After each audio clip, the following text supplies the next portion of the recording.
Hello! In this video, I will talk about opening locks.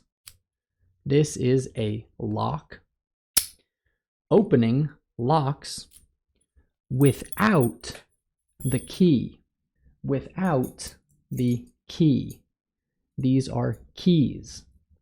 So how do you open a lock without a key?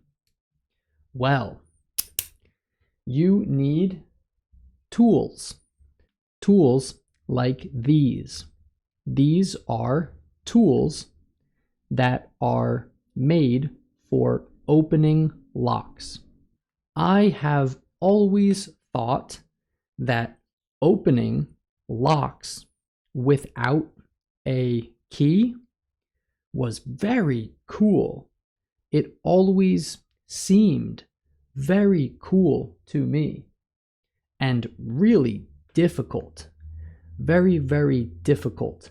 I always thought it must be so hard to do that. But I learned that it's actually really easy. It's actually not that hard. So I will try to open this right now quickly, really quickly. Let's see if I can get this open without the key. Almost. I'm just using these tools that I just showed you. There we go. The lock is open, and I didn't use a key. How did I do it?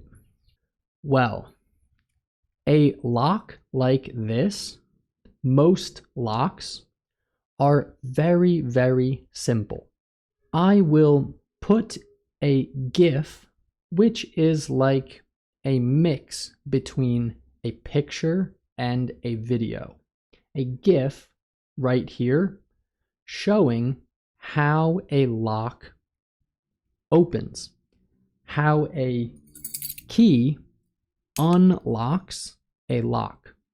And I won't explain too much about how it works because I want this video to be simple, easy to understand.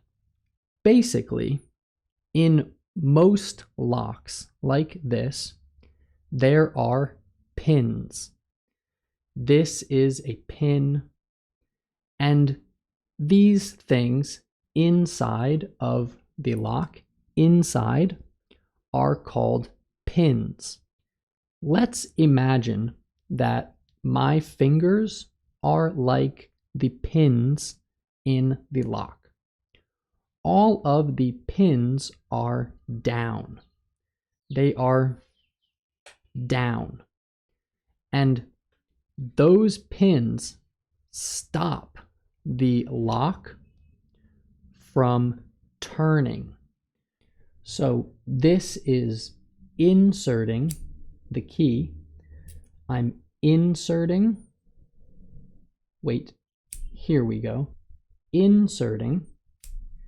That is inserting the key and turning the key. Turning. That is called turning.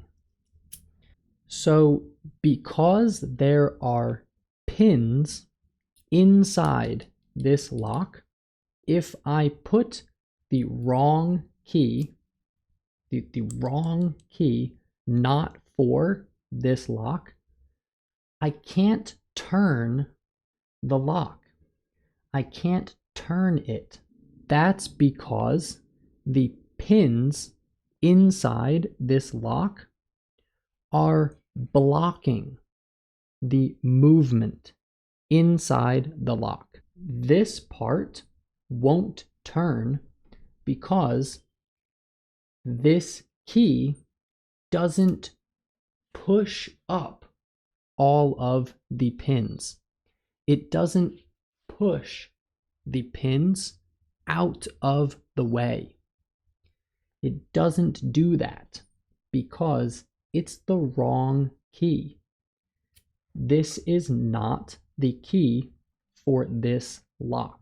This is the right key. So when I insert the key, I can turn and open the lock.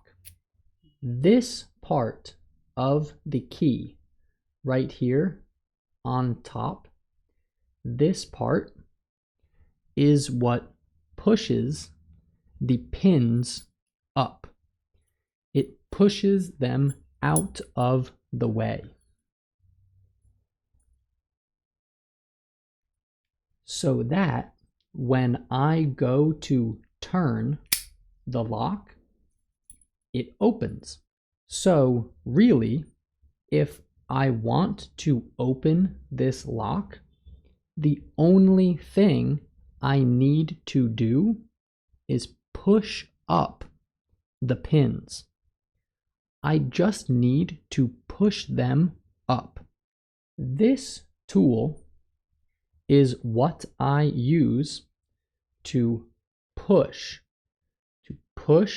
up like this. To push up on the pins.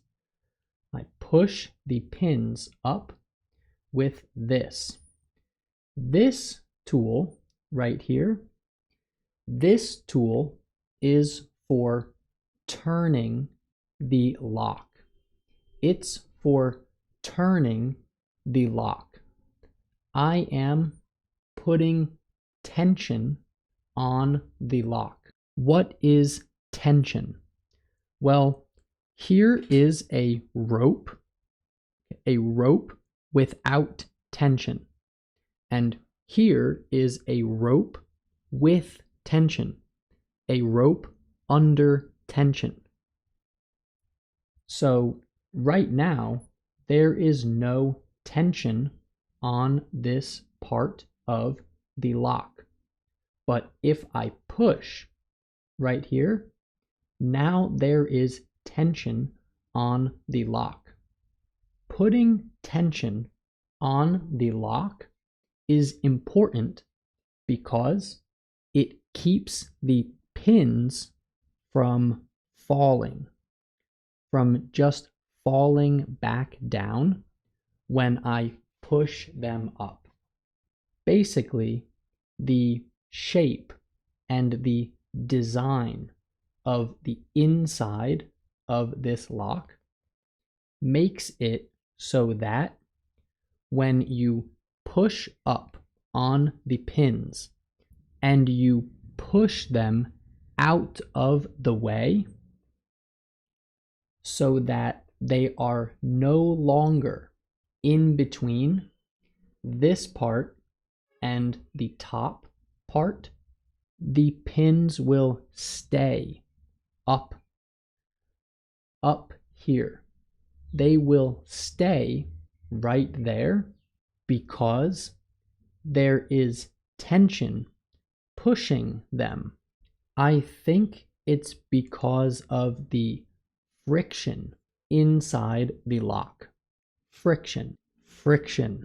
How do I define friction? Well, if you are walking without any friction, you will slip and keep falling. I will put up a GIF of people walking without friction. So because these pins inside this lock are very, very simple, they are the same shape, kind of like this. They are a simple shape. It is easy to just push them up. So when I push on these pins, I am listening for a click. The pins make a click when you push them out of the way.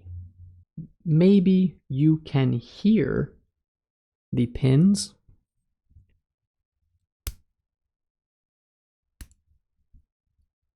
Those were clicks from the pins. I can also feel on my fingers. I can feel the click. I can feel and hear the click. So for a lock like this, a simple lock, I just need to push up on the pins until I hear and feel clicks. A click. Click, click, click. The lock is almost open.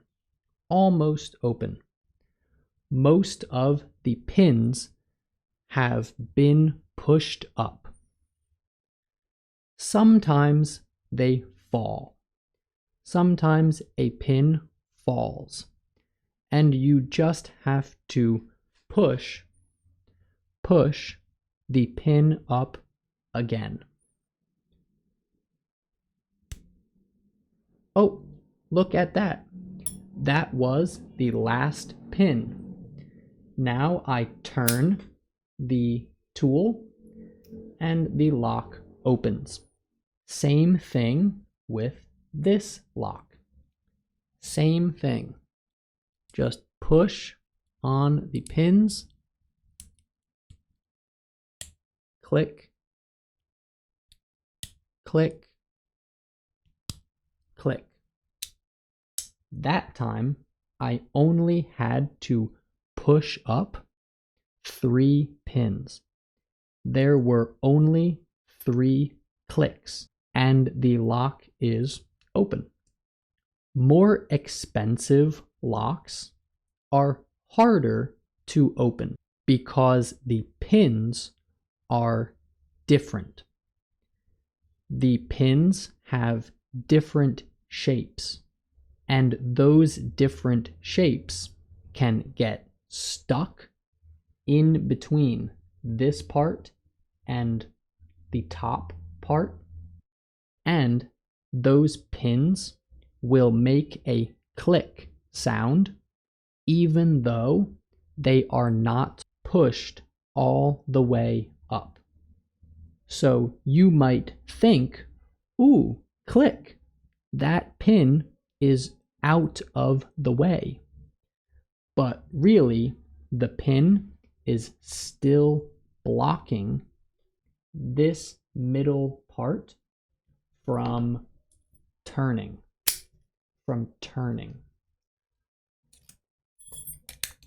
Okay, I hope you were able to get an idea of how these locks work and how I can open the lock without a key. Again, there are some more details to doing this, but I think it's simple enough to get an idea of what I am doing. I became very interested in this hobby, this activity in the winter, just the past few months. And it's very relaxing. It's very calming to sit there and just listen and feel the lock. Okay, I know this video might be a little bit confusing, like, what? But it's interesting and it's a fun hobby. It's pretty cool. So I figured I should make a video about lock picking. That's what this is called, by the way. It's called lock picking. This is a pick, and this is called lock picking. I am picking this lock. Okay, thank you for watching this video, and I will see you in the next one. Bye-bye.